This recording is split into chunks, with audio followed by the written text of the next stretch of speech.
Right then. All right then. This is a little bit different. It's a little bit different because we are going to do my review of SmackDown from the 10th of January 2025, which was Friday just gone. But I would normally do it on a Saturday, which was supposed to do originally, but I haven't done that, so I'm doing it now.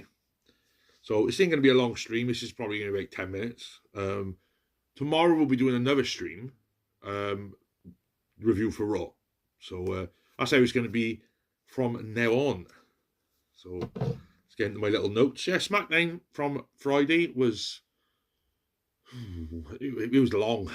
It was a long old show, and I watched it Saturday morning as well. It's not like I watched it live because I didn't, but watched it Saturday morning, and I expected it to be really decent, and it wasn't really. It was peak my number stuff.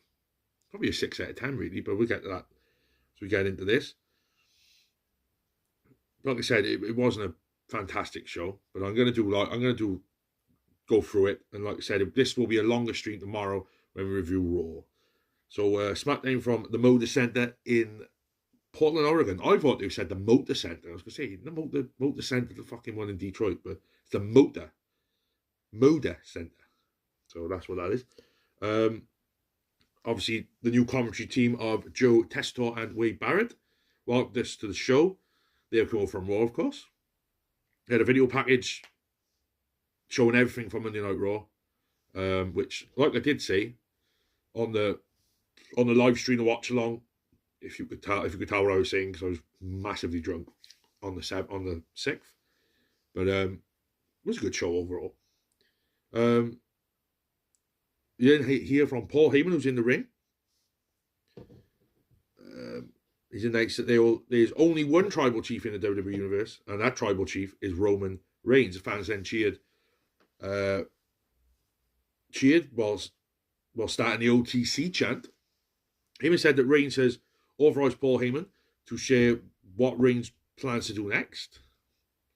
Heyman said he wanted to share this news with one man in particular and deserved to hear this news face to face, and that man was the undisputed WWE champion, Cody Rhodes. Cody then makes his entrance with his old suit jacket on. Heyman talked about Cody has earned the respect of Reigns. Heyman said he respects him and the fans love him, which they do. He said that Cody is a credit not just to SmackDown, but the WWE and its entirety. Reigns has let Heyman come out there to talk to Cody face to face. Heyman informed Cody that Reigns wanted his title back. Heyman said it's not a prediction, it is a thriller. Roman Reigns hereby declares he is entering the 2025 Men's Royal Rumble, which is very good. Then Heyman asked Cody, what do you want to talk about? But just before Cody can speak, Kevin Owens appeared in the crowd wearing a Kevin is alright shirt again. So interrupted. Owens complained about Cody went on Raw and shook hands with The Rock. Owens complained about Cody shaking hands with Heyman. Owens then said that Cody should have let the bloodline rip Roman Reigns to shreds, but now look what has happened. Owens said that Cody is hurting the entire company. Cody left the ring, jumped the rail and went after Owens by fighting on the stairs around the fans. Cody went fighting with Owens into the concourse and the cameras did not follow him. When Paul Heyman turned around, he was surrounded by Jacob Fatu and Tama Tonga of Solo Coa's version of the Bloodline. Jimmy ran out to help Heyman, who left the ring. Jimmy nailed Fatu with a super kick, punches for Tama and a super kick for Tama. Jimmy hit a running hip attack on... Jimmy hit a running hip attack and then on Tama and on Fatu. Jimmy brought a chair in the ring and he hit Tama in the ring with the chair. Jimmy hit Fatu. Yeah, I'm not making much sense on this. Basically, and then Kenny Dykstra tries to come in and he gets taken down as well. Cody went back in the ring and he sent Tama out the ring. Cody fought with Fatu, leading to Cody clotheslining Fatu over the top of the floor. SmackDown GM and Nick Aldis and other officials were at ringside trying to get Fatu and Tama to the back. Cody checked on Jimmy as the show went to break. So yeah, that was our first segment on SmackDown. Not bad. Not bad, but obviously it could be a lot better. Later this month, just going down this Monday's on Raw will be the Women's IC title finals with Dakota Kai facing Lyra Valkyria, along with a street fight between Damian Priest and Finn Balor. So that will be the end of their feud, I imagine. We never know, that could go on to Mania as well, but we'll see. During commercial on Netflix, it showed a slow motion video of superstars doing poses. They're like 3 minutes or longer. That was on the Netflix version, obviously in America. I don't know how it does it, but that's how we done it here. King of Fatu and Tama Tonga were shown backstage with some small security guys tried to make them leave. Ali Knight showed up to shove Fatu out of the door.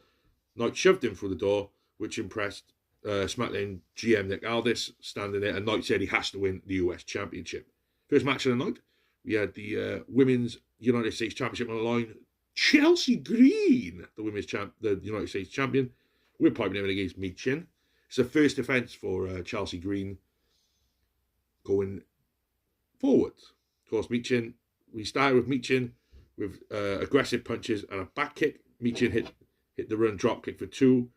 Michin pulled on Green's limbs while against the ropes. Green avoided the charge and attack, followed by Green sending Michin out of the ring. Green then sent Michin into the barricade. Michin got back in before the 10 count. We then had a break. One of many. Green's in control when we come back with a chin lock, leading into Michin hitting the belly suplex. Michin hit 2 Hurricane Ranas along with a drop kick. Cannonball from Green got hold of Michin then, leading to a flat line onto the mat. Green went up top for the drop kick attempt. Michin moved. Michin hit up kick followed by a running kick. Michin avoided Niven. We then had she's come back in. I think she's going to go feet to feet. I think she hit the Niven on the outside. Comes back in and gets rolled up by Chelsea Green. Not a bad match for a first, but like I said, this will probably continue, and we'll probably have another match between these two, a Saturday Night main event. We'll see. Chelsea, of course, getting her first defence in as a champion. There was a video from earlier on in the day when Nick Aldis was in an office with there's 4 tag teams, so it was Los Gaza, Pretty Deadly, Motor City Machine Guns, and Austin Fury and Waller. We had 2 tag team matches tonight, so we had Los Gaza versus Pretty Deadly, Motor City Machine Guns against Austin Fury and Grayson Waller. And of course, winners of their matches, I imagine, are going to be in line for a tag team title shot at the Rumble, or maybe even Saturday Night's main event. And I had Los Gaza versus Angel Berto of Los Gaza against Pretty Deadly. This was a decent match. I'm not going to go blow for blow for this one because I don't think anyone particularly cares about Los Gaza and Pretty fucking Deadly. But Los Gaza got the win after the spinning slam on Elton Prince. So, yeah, we're in a bad match. But like I said, it's a tag match with both teams who really nobody cares about at the moment because they're not doing anything with them. Ali Knight made his entrance for a singles match to try and win back the US title. Fans popped for Knight as usual. Then had the United States Championship match, Shinsuke Nakamura versus LA Knight. Now, coming to this thinking, right, obviously Knight's not going to win this because he just beat up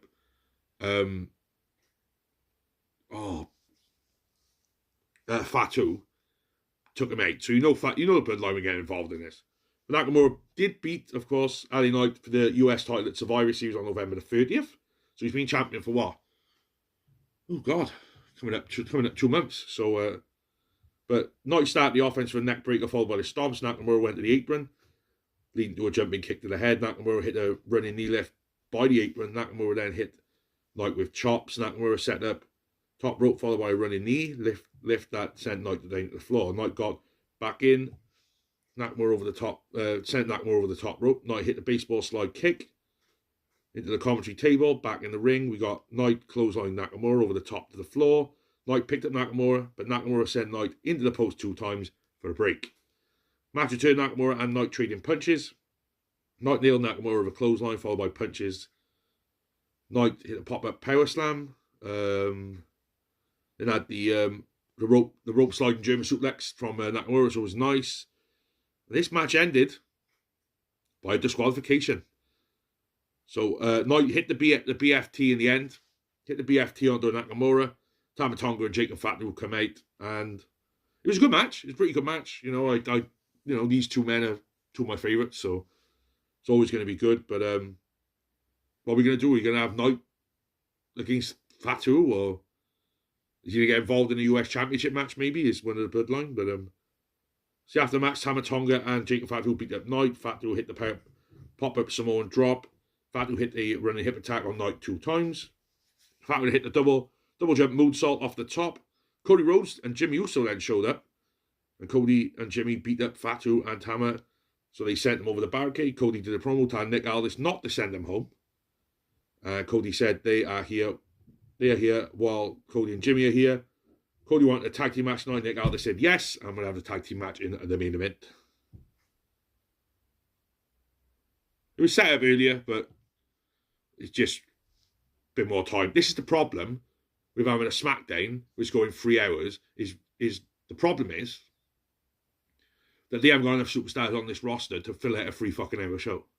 So this will be the issue going forward until they at least get some more people up on NXT and, you know, some other guys in. Video package about Tiffany Stratton, obviously coming up the ranks since her debut last January. Mochi Machine Guns then entered for their match. Main event is made official. Cody Rhodes and Jimmy Uso against Jacob Fatu and Tama Tonga.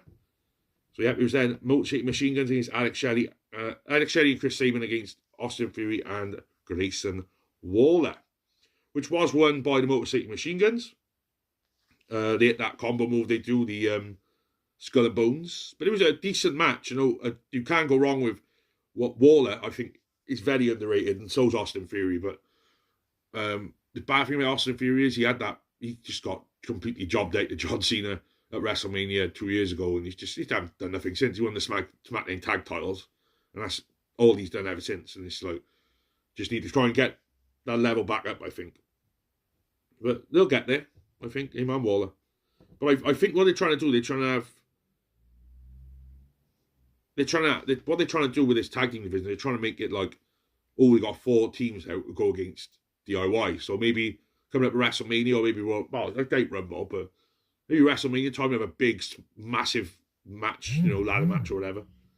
Ciampa and Gargano were backstage watching a match.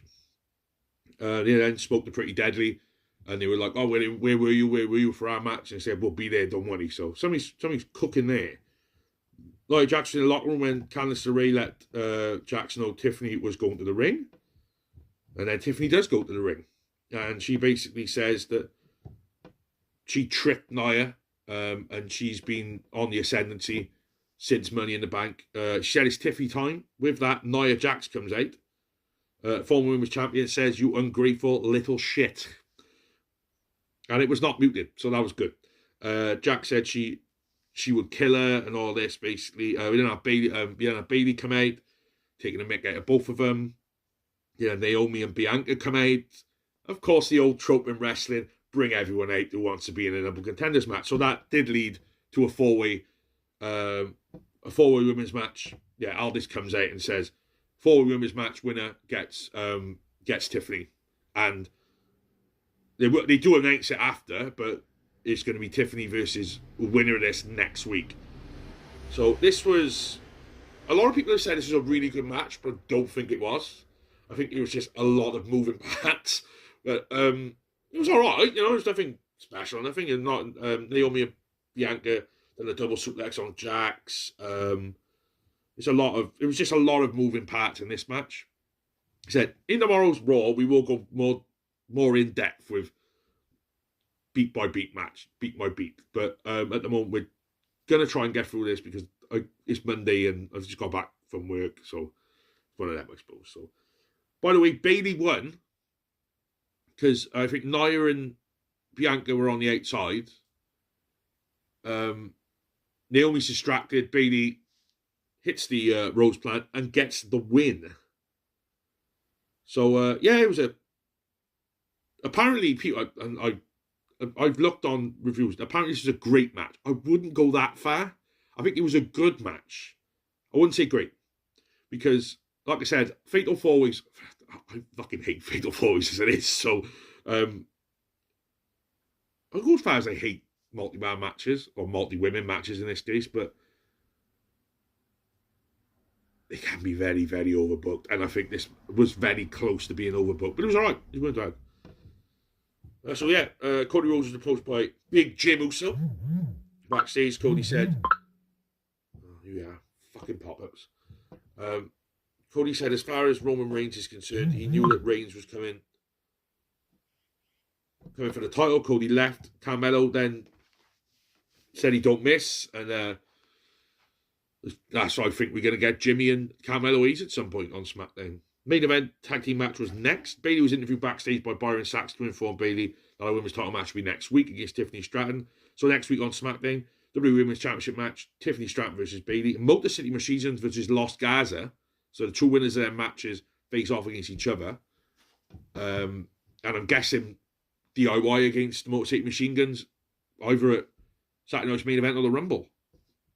And Solo Sikoa's returning next week as well. So I did think the Solo were going to come back for a while, but he's back next week.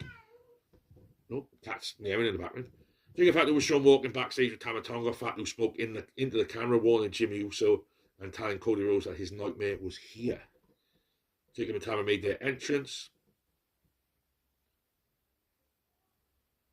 Yeah, and I actually put down that Jacob Fatu actually says more than I love you, Solo, as much as we love him for that. Clip from Raw when John Cena next will be in a Royal Rumble match. Cena was confident about his chances of winning the Rumble. There's graphics shown for the Royal Rumble match as well, with Roman Reigns and John Cena front and centre. Also at the Rumble, Cody Rhodes will obviously defend the WWE Championship against Kevin Owens in a ladder match. Big Jim Uso making his entrance first for his team, and then Cody was up next as a WWE Champion. And he got a massive ovation, as usual. Going to this matchup, then Cody hit the front suplex on Tama. Jimmy tagged in with a double axe handle on Tama's left arm. Tama then worked over Jimmy with the punches. Fatu tagged in to stomp away on Cousin Jim. Followed by a running splash. Jimmy came back with a punch, but Fatu nailed a pop-up Samoan drop, and then we go for a break. Heels are in control. Jimmy is the face in peril. A lot going on in this.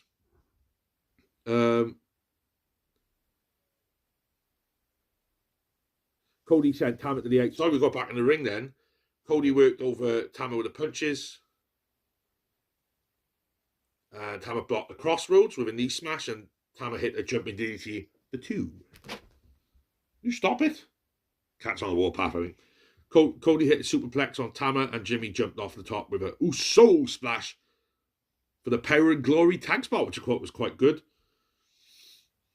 Fatu was in the ring, so Cody jumped off the top with a Cody cutter, which is always good. Jimmy hit the suicide dive on Fatu to knock Fatu out the ring. Kevin Owens then showed up, which thought you knew was coming. So Cody went straight after Owens, leaving his partner to face against the bloodline. Jimmy was all alone, hit the spear on Tama. Jimmy then went to the top, hit the Uso splash on Tama for two after Fatu broke it up. Fatu comes in, gets the tag, brings him in, hits the Impaler DDT, hits the big jump moonsault, and gets the win on Jimmy Uso for the win in 12 minutes. So, decent main event. Good tag match for what it was. Cody then, Kevin Owens, after the match, Kevin Owens and Cody were fighting in the back part of the arena by a technical area. Cody and Owens were battling on top of some equipment cases at backstage. Cody charged at Owens. Tackled Owens off the cases and sent them both crashing through two tables to go off the air. Obviously, officials were checking on him. Not a bad show. I think you got to say it's a good 6.5 out of 10 for SmackDown this week. Could have been a lot better. I have looked on certain websites and they say it's a 7.5 out of 10 SmackDown. I'm like, what the fuck was you watching? It's a good show and all. Nothing was wrong. Nothing was bad or anything. It was just dragged a bit. If I'm being honest. Obviously, you've got to say the man of the show was obviously Jacob Fatu. Continues to look good. And that's our review for SmackDown. only 20-minute review. But we will be back tomorrow for our Raw review. Of course, Raw's going to be tonight. We got the Women's IC title match going on. Of course, a mystery luchador is going to be debuting tonight as well, which is fucking Pentagon, obviously, isn't it? So, yeah. That's your SmackDown review for the 10th of January 2025. Sorry it's late. I know we're supposed to be on Saturday, but it will be back. It will start on Saturday properly next week. But just remember to join us tomorrow around 5 o'clock tomorrow, because I finish work normally at 12, so I've got to come home, watch Raw, and then should be about 5 o'clock in the evening tomorrow after I watch Raw. So obviously get notes together and stuff. Should be about 5 o'clock. Try and do about an hour. Live stream. This hasn't been the best of live streams because I no comments or nothing like that. But if you do watch, then thanks for watching it. And I've been your Newport City Nightmare, and see you when I see you.